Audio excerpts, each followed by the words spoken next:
Hi, Senator Kim. It's so great to have you back to chat with us. Thanks so much for being here. Well, thank you so much for inviting me. I just noticed, I don't know if you saw I think it was today's Toronto Star.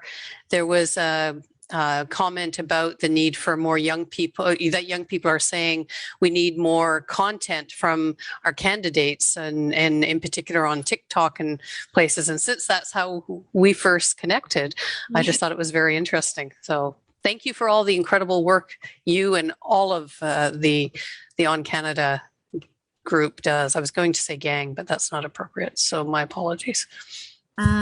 We call ourselves a crew, like we're the OnCanada crew. Yes, I like that. The OnCanada crew. That's okay, I'm really excited to chat with you today. So one of the things that's been on my mind, and I think the mind of a lot of people in our community, is just some understanding around the RCMP and eventually sort of getting to this idea of defunding the police and why that's controversial. And I think maybe we can start with just like the basics of it. So like, who are the RCMP and why?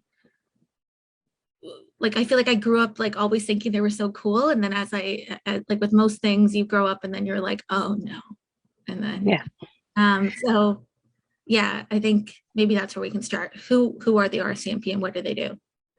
Well, the RCMP, the Royal Canadian Mounted Police, of course, are iconic in terms of Canadian because of the red serge, wool uniforms, and the what else? I always think of the musical ride and these sorts of things. But the reality is the RCMP were initially set up to police people, particularly Indigenous people in this country. And so they were first the Northwest Mounted Police, and then they became the RCMP. And so when we know that history, we know that there starts with presumption of being better than, or being, somehow being, although their job is to uphold the law, there are certainly some components of that history that have led too many, perhaps. I would say too many, certainly. Not all. I know some great people who have been part of the RCMP, some amazing Indigenous women and women period, who have tried to change things within the RCMP. But by and large, we know from all of, not just the recent events, but certainly the history for an extended period of time, a long history of racist, misogynist approaches to how they uphold the law, if I can put it that way. So their job is to uphold the law. Originally, police were actually, the term cop comes from citizen on patrol. That police were developed initially because it was seen as, if you were trying to police each other, sometimes if it was your mom or your sister or your friend, you were less likely to actually uphold the standard of behavior that we expect of people. And so that's really how the policing component, or citizens on patrol, cops, police, started over in Britain. But certainly it's a colonial practice. It's a practice that was then transferred to places like, all around the world, really. I mean, we have policing bodies. And so, most recently, well, I shouldn't say recently. I mean, when I was a young, very well, even younger than you, so really young woman, was. Sorry, I shouldn't. I'm not trying to be ageist, but the reality is, okay, decades and decades ago, when I was a teenager, we certainly knew, and even now, many women I know wouldn't necessarily call the police if they were in trouble for fear that they would not be treated well. And a few years back, just after I was appointed to the Senate, actually, I guess so, almost 5 years ago, one of the Indigenous women who's a member of the RCMP invited me to come and speak to the RCMP. And one of the things she asked me was why so few women report violence against women. And I said, well, a couple of things. One, it's often not taken seriously by police. And oftentimes, some of the women that I've worked with, it has been, they've been people who their partners are police officers or correctional officers or people whose job is supposed to be upholding the law, who are actually, beating their wives, their children, that sort of thing. And so but I gave the example of one instance where a woman was running screaming down the road one morning. I was out at about 6 a.m. doing some exercise, and she was screaming down the road and obviously distraught, without shoes. And so she was someone who was fleeing a partner. And when we went back, we went back to get her belongings, and she didn't want to report it because her partner was Indigenous and was someone who had been in trouble with the law previously, and so had been incarcerated. And she knew very well that it didn't necessarily mean she would be protected, but it did mean likely he would be criminalized and imprisoned. And what she really wanted was the violence to stop. And the police officer who came was an Indigenous woman who herself had been in abusive relationships and whose mother had been in abusive relationships. And it was the first and only time I've heard a police officer say this. She said, "It shouldn't be like this, but unless you say you will proceed with charges, chances are not much will happen. And even if you do, chances are if he assaulted someone else besides you, it would be taken more seriously." And I thought that was a profound thing for a police officer to say.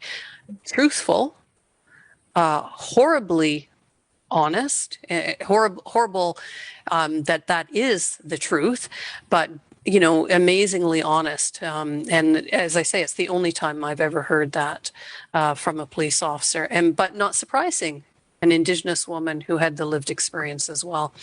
And similarly, when I've spoken to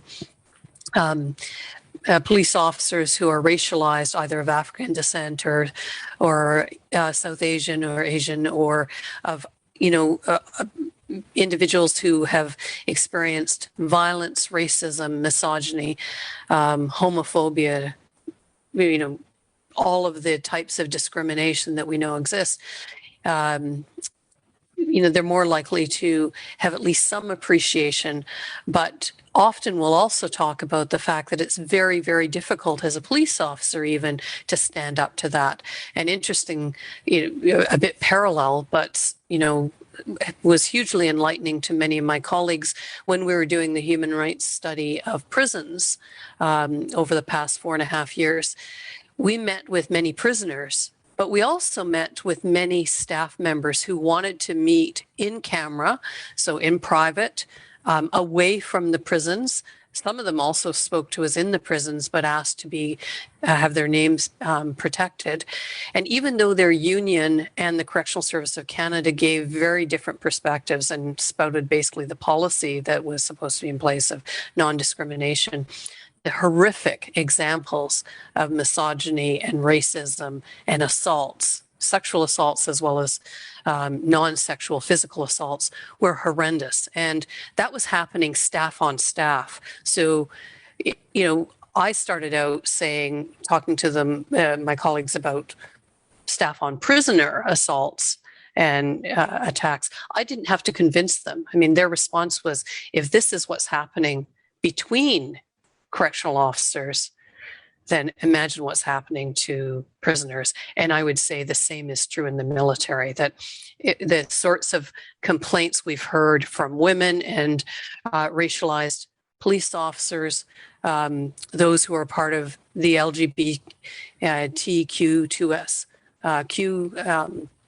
plus communities who have described the types of discrimination, we know that it's rife. And so if that's how they act towards their colleagues, well, we know anyway it's being reported, but too often for many, many decades and centuries, really, many of the people weren't believed. And now I think the opposite is true. It's rare that people, I hope it's rare that people wouldn't be believed when they describe the types of abuse.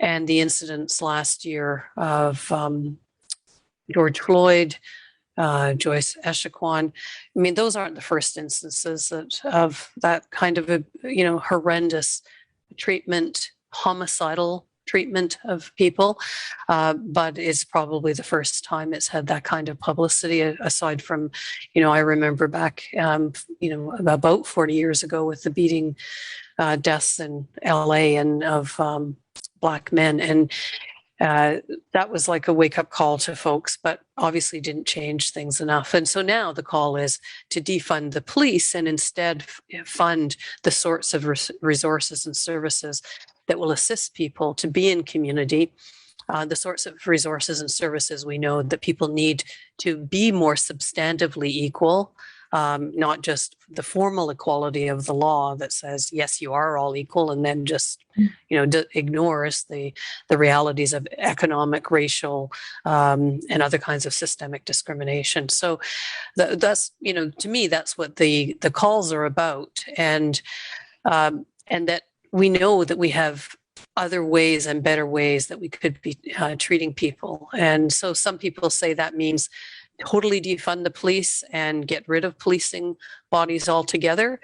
Some people say it means prioritize resourcing for healthcare, for things like guaranteed livable income, for social services and supports, and some say somewhere in between those. And I'm interested in what you, your crew, your listeners all think, because that's really what we should be listening to, because the future is yours. And if I call the police, it's less likely that I'm going to, as a white woman, as a senator, it's less likely for sure that I'm going to be treated poorly. But even people in my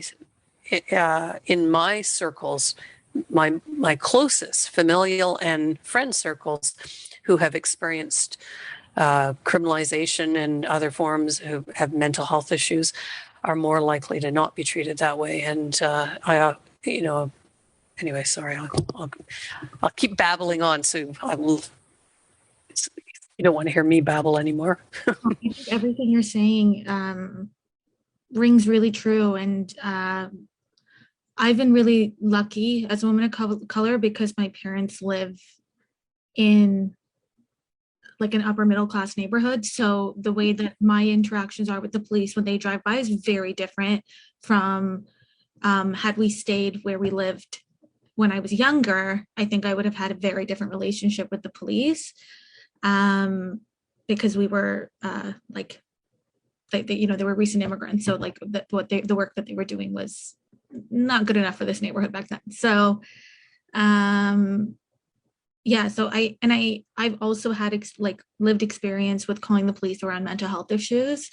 And while I feel like I was treated well when I was having my own issues in my early 20s, I also know that that's not the case for everybody. And again, it like how they treat people in our neighborhood is definitely different than how they treat people in other neighborhoods. So it always made me think like I'm lucky right now in this moment, but like what is happening to people that need mental health support but are getting the police to respond to that. And I really believe, so when we talk about, the RCMP and we talk about defunding the police and we talk about systemic racism, what I am starting to hear is one, like, who are they, how do they recruit people for the RCMP? And like, how do you ensure that that is a diverse, inclusive, listen to people sort of environment?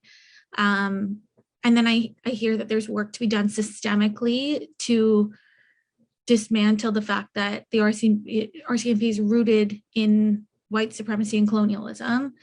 And then I'm also hearing a need for defunding so that money that goes towards our police efforts could go towards a crisis line or like a response team, or like you were saying, UBI or other things that can help people not get to that point of crisis. And if they do, get the right sort of support immediately rather than have to deal with the police, which if you already are oppressed by these systems, having to, like, I can't imagine feeling like I have to code switch while going through a crisis. And that to me is like horrifying. So yeah, I think those are sort of the three buckets. Do you feel like there's anything else that has to sort of be? No, I think that's right. And I want to pick up on one thing you said though about where you're living. I mean, the fact that we don't have public housing in all communities, that we have gated communities and all of that, I think is a whole nother, maybe that's another discussion for another day, but that is part of the reason that certain communities are also less safe, and because police don't even go in some of those communities. And so if you call the police or I call the police, we're more likely to get a response than if lots of people I know who have called the police and have had no response, or the response has been to presume that they are coming. Someone may call for assistance and the response is immediately a presumption that that person is the person to be arrested. Those are also issues that we have to deal with beyond policing, in my humble opinion, as well. I read something recently around a sign up of people who are trying to become part of the RCMP or part of police that like have white supremacy like beliefs around stuff. And I know that there are there's you have to do qualification tests and stuff like that, but like what's the white, like are you like, how do you measure for not being a white supremacist when you're applying for roles like this? Because like I'd argue that any role that's publicly funded should have some sort of test that you have to like pass or prove. Mm-hmm. Because how else are you creating a space that's inviting and inclusive for all communities? Mm-hmm. Well, and the reality is that the racism and the white supremacy that exists, that many of us were raised on, everything from the history I was taught in school that was clearly white supremacist and was about, not only about white supremacy, it was about perpetuating white supremacy, is a very good question. And I actually don't know the answer to that. So if I would be interested in more ideas from you and your crew and your listeners about how do we ensure. I mean, oftentimes you can raise an issue and you can tell fairly quickly if someone's racist. And certainly, discriminatory against people who are poor or people who have criminal records. But how do you? I'm sure there's ways to screen for it. Historically, have they screened for things that actually reinforced white supremacy? I think so. I think that everything from height and weight and all the facial recognition software that is come out now, and even things like hand sanitizers that won't work if your skin color, your melatonin is too dark. That that's white supremacy in terms of science, and I've just been having my eyes open to all kinds of those sorts of realities when people have been talking about, which scientists get privileged, which. And so yeah, no, I think if there's something out there that then I don't know about it, and I would love to know about it, because that's the kind of thing that people like me should be promoting. Yeah, I mean, I don't know what this test is, but I think it has to exist, and I think it's a disservice to not have that when you call yourself a multicultural. I remember growing up and being like, Canada's a mosaic, and I loved that. I love that we weren't a melting pot, but you can't just say pretty things without the policy and the work being done on the back end to make it work. And I believe we can be all these great things, but it has to be like more than performative. Right. And it has to be like Sorry, in partnership with these communities. No, you're absolutely right. So, okay. It's an election cycle. And sometimes things like this, like I don't understand why they're political, because it feels like we've identified that there's systemic racism, that there needs to be a change in how they recruit and like allow people onto the police and the RCMP. And we know that there should be some form of defunding just in terms of like better spending dollars. towards community resources and like setting up communities for success. So why is this such a heightened political issue if it like makes all of the sense? Like, Well, I think because we're talking about interrupting the current power structures, right? So think about what happened in the last election when the prime minister, the pictures of the prime minister dressed up in blackface.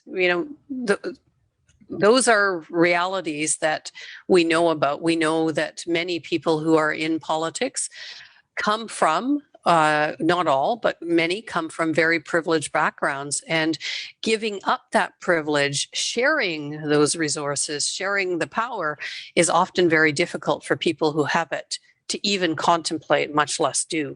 And so that's, I think, part of why we end up with so many things being performative, and why it's really important for us to all push, and particularly for the future of for our future, but particularly for the future of young people, that we push for this. I met with a young man yesterday who urged that there be a shadow cabinet, a youth shadow cabinet. I thought that's a great idea, to have somebody who is in touch with youth, hopefully not only privileged youth, but in touch with youth, and can be challenging and thinking of the future, everything from climate issues to white issues of white supremacy, of income, massive, we have to disrupt the income distribution process we have now. We have to deal with the fact that Canada is one of the money laundering capitals of the world, apparently. I didn't know that until just a few years ago. So that means two things. One, that we have to be more transparent and open about where money is going and who has money and what they're doing with it. And so I think that we need to,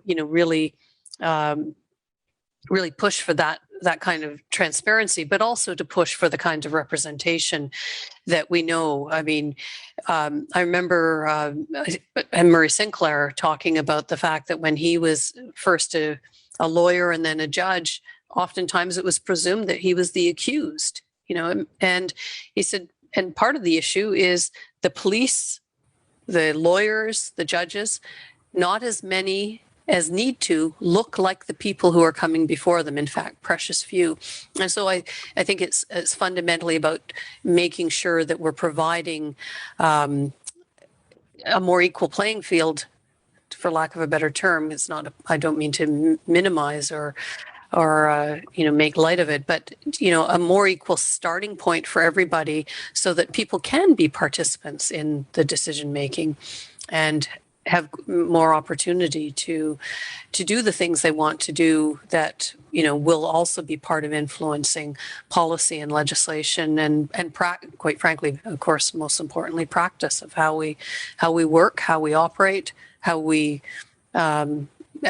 work in the world. And one of the ways is to redistribute resources that currently go. I mean, after 9/11, policing authorities throughout the world got way more resources, way more militarization, and just the opposite of the tradition of citizen on patrol is instead it became this incredible military, part of the military industrial complex, I think. And so we need to move away from that as well. One thing I'll add before we wrap up this topic, and move on to hopefully another quick discussion, is one, it's an election year. So if you're watching this, ask those questions. When people come knocking at your door, ask them their stance on defunding the police, and how they're going to combat systemic racism. It doesn't matter.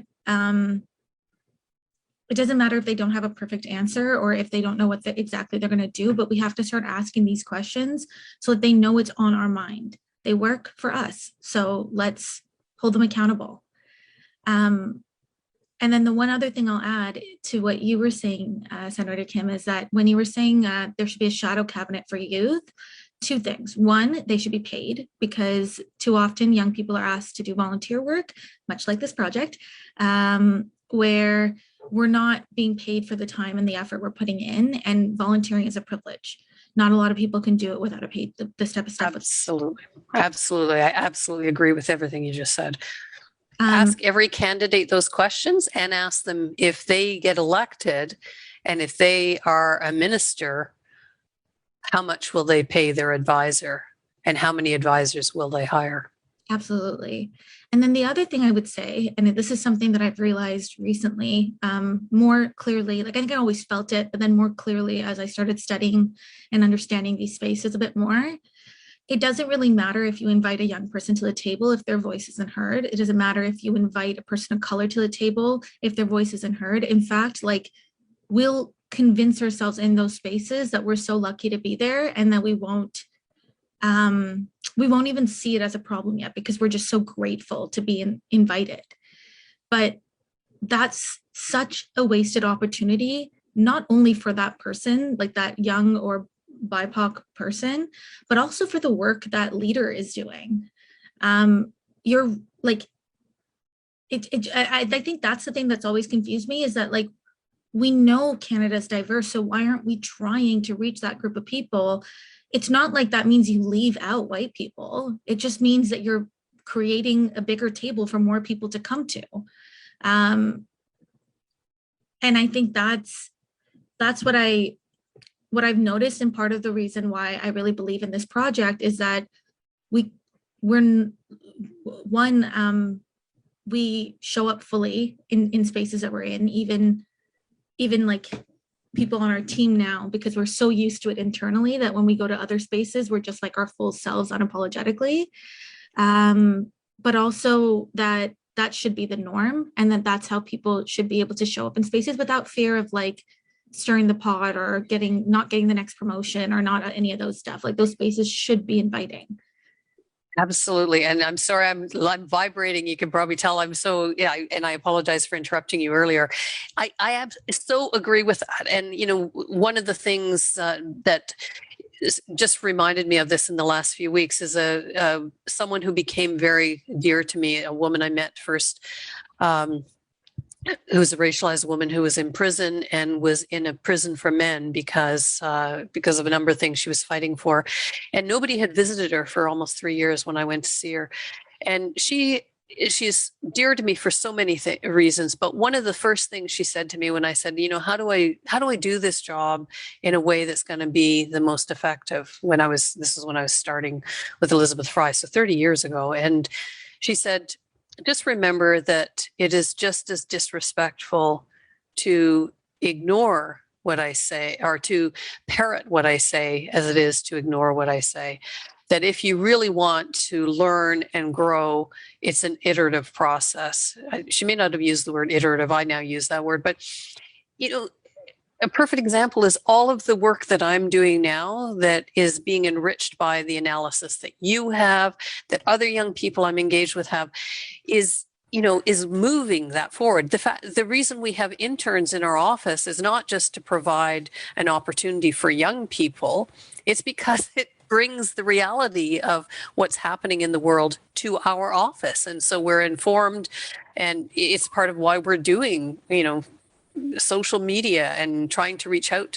It's not just to, hear and then parrot. It's trying to actually incorporate those perspectives, your perspectives, and as much of the diversity of those perspectives in the work that we're doing every day. And it's what's made me now really want to continue the work that I first came to the Senate about, which was the longer term goal of that substantive equality, to breathe life into and see actualized, what for me when I was a law student looked so wonderful, this shiny new charter of rights and freedoms we had that, not everybody, too few people experience. And so thank you for that. Your summary was, and your challenge to all of us to ensure that we not only make the space, but that we resource it appropriately, that we actually, change what we do based on what we hear, not that